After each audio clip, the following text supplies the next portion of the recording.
Hello, this is George Demaree, and here we are again for another episode of Your Money Matters. Think about money. Think about decisions that people make. And most every decision, not every decision, but most every decision that we make, it's got a dollar sign attached. Most decisions that the federal government makes, trust me, has a dollar sign attached. You know, we just took our last troops out of Afghanistan. But when you think back on it, 20 years ago, why did we go there in the first place? Now, what happened in 9/11 was one of the biggest tragedies in our country's history. You know, when we think about, remember, most everything that we do and most everything that country does has a dollar sign attached. It just has a dollar sign attached. And when I think of just recently, they showed the replays of what happened during 9/11. One of the biggest tragedies, one of the biggest devastating tragedies in our country's history. So just watching it again brought tears to my eyes, thinking, oh my, all those fellow Americans who passed away. But, you know, the aftermath of that, we decided to go into a country that at the time, many of us believe had nothing to do with what happened in 9/11. Now, when that decision was made, somebody made a ton of money on that. Those wars that we had have cost us over years almost $2 trillion. So trust me, a lot of people in this country got rich because of what happened over there. Now, so it's important for me to share with you as many financial principles as I can share with you. Now, I am professionally not a financial expert, just not. But I do have a ton of years of wisdom. I've made just enough mistakes to be dangerous. I've made a few very good decisions as it relates to my money. Always saved. And I do as much research as I can so I can help you in making great financial decisions. The problems that I had and the mistakes that I had, trust me, my children won't have because their fathers already made them. And I'm helping to set a legacy. So I'm hoping that what I share with you will also help you. So let's talk about this again. Let's talk about money. Last week we talked about what money does and what it won't do. And the last thing we said during last week's show is that money will not make you happy. Now, the things that you can do with money will help you to live a better lifestyle, but it won't be money that makes you happy. Money will just make you more of what you already are. Again, just to repeat, if you're a happy person by nature, money will make you happier. If you're a mean person by nature, money will just make you a mean person with more money. Let money work for you. Rich people let money work for them. They just do, you know. You need to have multiple streams of income. You need to look for different ways of making money. One of the reasons that, remember, we have 5 pillars as it relates to what Money Matters is standing on. And one of those is looking for employment and education opportunities. Because I want to help, if nothing else, to motivate you to look for something else that will help you to reach your financial goals. If what you're doing today is not getting you there, there are opportunities out there if you look for them.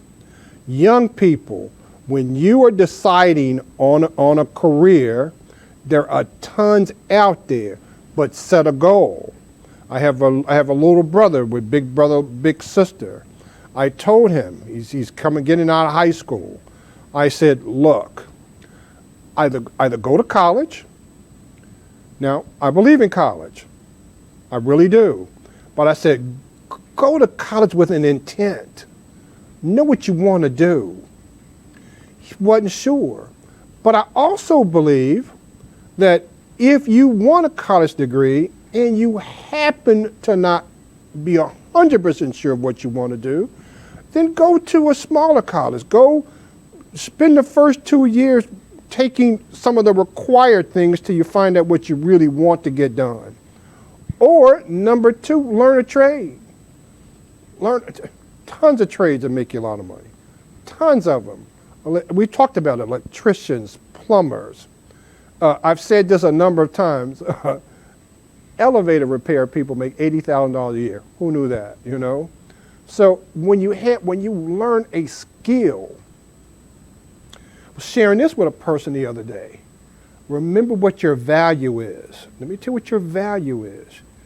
Your value in what you get paid many times, young people, is dependent on the need for what you do.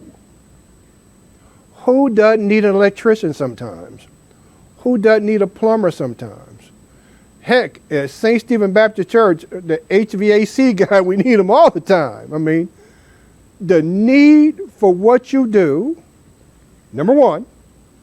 Number 2, how well you do it. If there's a need and you're the very best at it, guess what? You can ask for more money. You can. And the difficulty to replace you, when you do something really well, there's a big need for it, and you're hard to replace, trust me, you can make some money on that. Now, tell you what, I'm going to quote one of the richest men in the world, really, definitely in America, and that's Warren Buffett. And we're going to spend a little time on investments, okay? Just a little time on investments. 6 rules of investing. Now, again, my daughter is looking for ways of investing money. You don't have to make a lot of money to invest money. You don't. You have to have some discipline. Remember, you need to automate your savings, where X amount of money goes into a savings account every paycheck. And then you will learn to live off the balance. It says, cash is, now it's from Warren Buffett, it says, cash is not a great investment, it loses value. That's what we talked about last week, about how just sitting cash, and if you don't invest cash, you're not making any money with cash. And the cash that you have today will not have the same value as that cash 10 years from now. Remember, 50 years ago, if you made $10,000 a year, you made a lot of money. Now, if you make $10,000 a year, you can't really make it. So remember that. Invest in productive assets. Well, when you decide that you're going to invest, what assets are productive? Things that has some future. I was listening to a radio program just this weekend, actually on WLOU. It was a futurist that was on there. I found it very interesting. Look for information. Have an insatiable appetite for information. There's nothing like it. Don't just listen to folks. Find out for yourself. What's producing? Where's their long-term need? What problems does it solve? Those are the things you look at. Stay in the circle of your competency. Understand, stay with what you know, or get around people who can help you with things that you don't know. All right? Evaluate companies first. Are they profitable? Do they have cash? Are they over-leveraged? According to Warren Buffett, play big when you can, all right? And finally, and this is, I don't think anything is more important than number 6. Invest in yourself. In so many ways, we talk about that all the time. Everything that we're doing now, we're talking about self-investment. We talk about discipline. We're talking about investing in yourself. You know, I told this story a while back, another Reverend Cosby story, is when he said he ran into a guy, this is a number of years ago, guy's 34 years old, and he was very unhappy with what he was doing. And Rev said, well, hey man, I'll help you. We're willing to help. Come to Simmons. You know, let's work on getting your degree. And the guy looks at Rev and says, well, it's going to take me 4 years. I'll be 39. And Rev's response was, you're going to be 39 anyway. So would you rather be 39 with a degree or 39 in the same position you're in today? Invest in yourself. Read. Have an insatiable appetite for information. Don't let people tell you things. It is important. It's only 3 things I'm sure of. There's some other things, but for the most part, there's 3 things in life that I cannot control no matter what. One is I believe there is God. I believe in providence. I believe I'm here for a reason. When you had to be God. It's the only reason I could be sitting in front of you today. If someone said 2 years ago I'd be doing what I'm doing today, I wouldn't believe it. I'm telling you, I wouldn't believe it. Had to be God. Number 2 is one day I'm going to leave this earth. We all are. We all got an appointment out of here. We don't know when. Hopefully it's years from now, but we do have an appointment. And number 3, on something that you can't change, that you can't do anything about, and that's change. Things are going to change. Now, it's going to change with your help or without your help. Listen to me, young people or old people. It's going to change with your help or without your help. Be a change agent. You take control of change. Give yourself options. In our last program, we talked about having options. And what options really mean is power. When you have options, you have power. When you have options on where to go get your money, when you're ready to buy a car, all right, you have power. That way you can negotiate. Well, I'm not going to pay 4% for this one. I can go to the bank down the street and get 2.5%. That's because you have options, and paying your bills on time, good credit rating, understanding how your money works, gives you power. Options give you power. Invest in yourself. Take the high road, because Warren Buffett also says this. Take the high road because it's less crowded. You know, how do you increase stuff?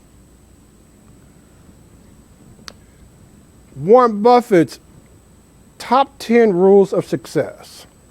That's the reason I chose Warren Buffett.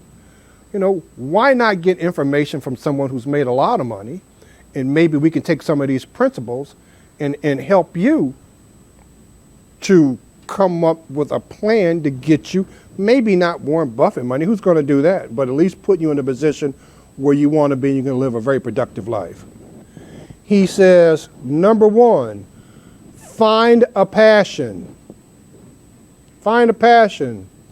What you're passionate about. You know, I think about, a month or 2 ago, we had a program. We said, well, maybe even if it's not a passion, find something that you just like doing. Even if it happens to not be a passion. If you like doing it and you can make money at it, then guess what? It's not really like work. I'll tell you what, I really like working at St. Stephen Baptist Church. Because of that, it's not really like work. I love the people, love my pastor, love everything about, love the community, love where we're setting in an urban setting, and that we can help our people to grow. I truly want to help you, and you have a passion for things, you do things well. Number two, there is nothing more important than integrity. Young people, hear me, old people. There is nothing more important than integrity. There is nothing more important than being a person of your word. If you tell a person, if you do this, I'm going to do this, and I'm going to do it on that day, that's the difference between a 750 credit rating and a 550 credit rating, all right?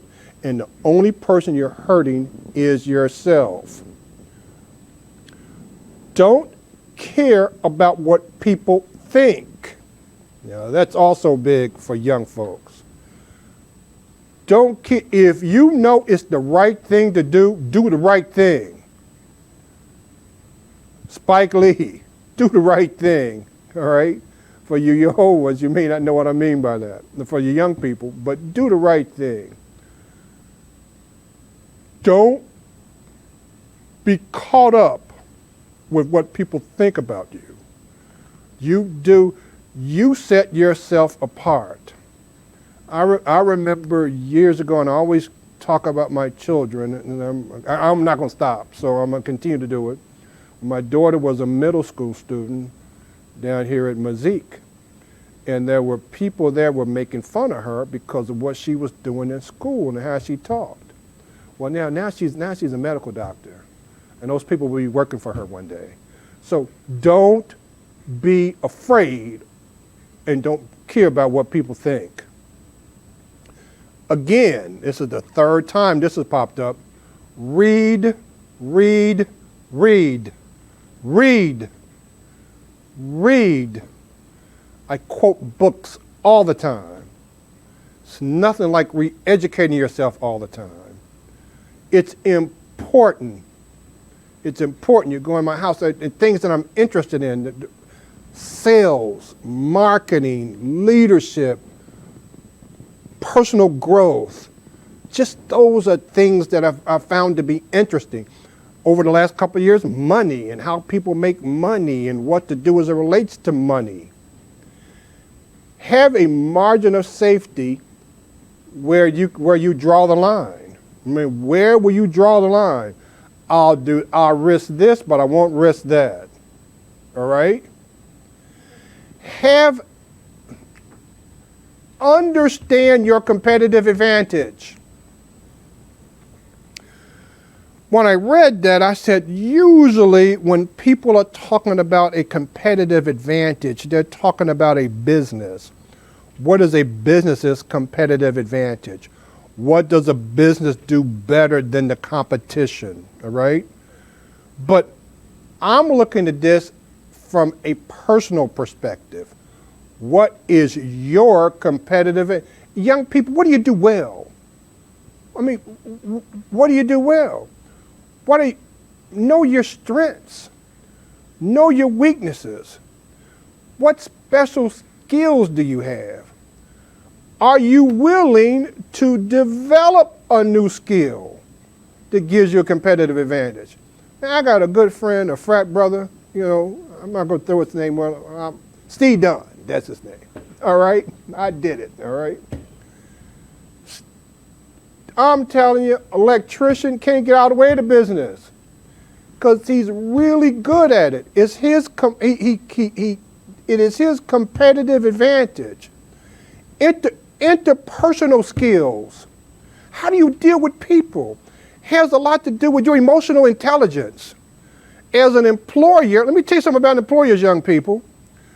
An employer would much rather hire a person that's high in emotional intelligence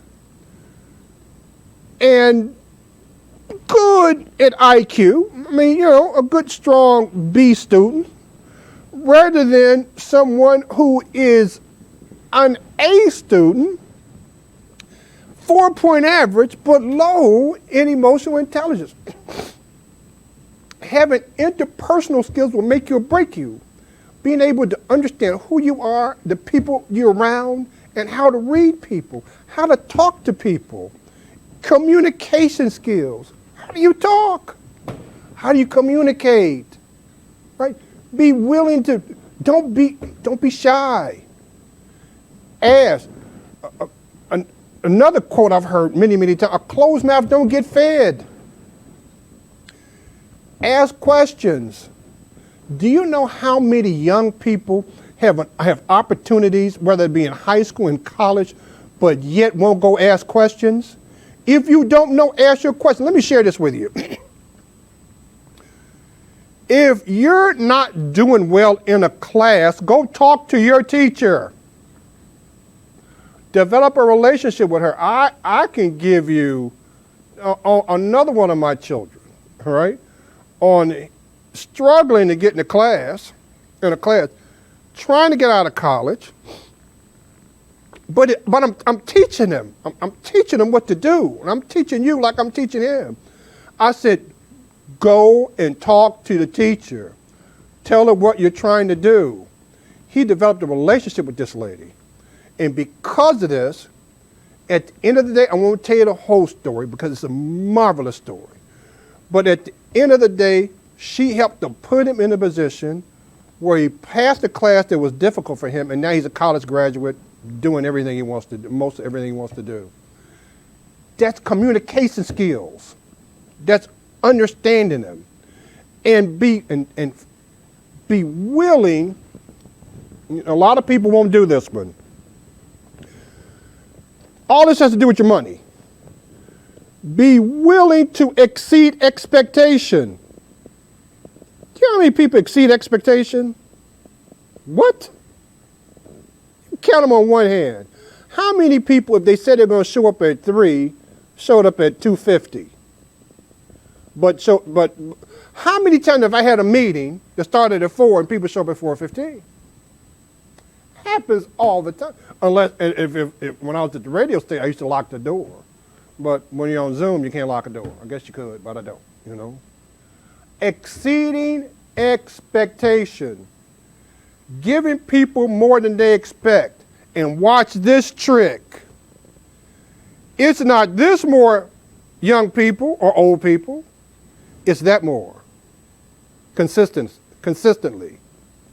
If you give people a little more than they expect, they will come back and do business with you. What happens when that waitress gave you just a little more than you expected? What is the likelihood that you will come back? Just a lot of this, if you really think about it, is common sense. And this is from Warren Buffett on what makes you successful. Always be competing. Always be competing. Compete with yourself. Don't compete with people to hurt people, but always look for ways of getting better. Always getting ways of getting better. Compete. Model your success. Emulate successful people. It's one of the reasons I'm using Warren Buffett. You want to emulate successful people. Well, what did he do? How did he invest his money? I mean, we're going to have a program about investing money, and I'm going to have an investor that's much better than me. Because there's so many ways that you can invest your money. I mean, it's just so many ways. Just so many. I told my daughter this morning, I said, make sure you buy Roth, but I'm not going to get into that. It's just so many things you can do. Emulate successful people. Look for wisdom. This was number 10. He says, give unconditional love. Wow. That came from a very rich guy. Unconditional love. What does that mean? You know, what does it mean to give unconditional love? That's pretty heavy, isn't it? That's the kind of love you get from your mama, huh? That's the kind of love you give your children. Give unconditional love, you know. Talked about this in investing in yourself. He used this as example, which I thought was pretty neat, family. He said, if you could only buy one car in a lifetime, how well would you take care of it? Wow. If you can only buy one car in a lifetime, how well would you take care of it? Okay? Well, you only have one mind and one body. Nurture yourself your entire life. That means think critically. It means read. It means have integrity. It means try your best to eat right. That's for me, all right? Do whatever you need to do to help yourself. And then finally, when you make it and you got to where you want to get to, don't forget how you got there. Always be willing to reach back, grab somebody behind you, and bring them up with you. Because there's always more power in 2 and 3 and 4 than it is with 1. Well, that's our program today. I've enjoyed it today as much as any I've ever done, because I'm thinking I've given you information that no matter how old you are, you can use for a lifetime. And remember, at Money Matters, as always, we try to help you, and God loves you, and so do we.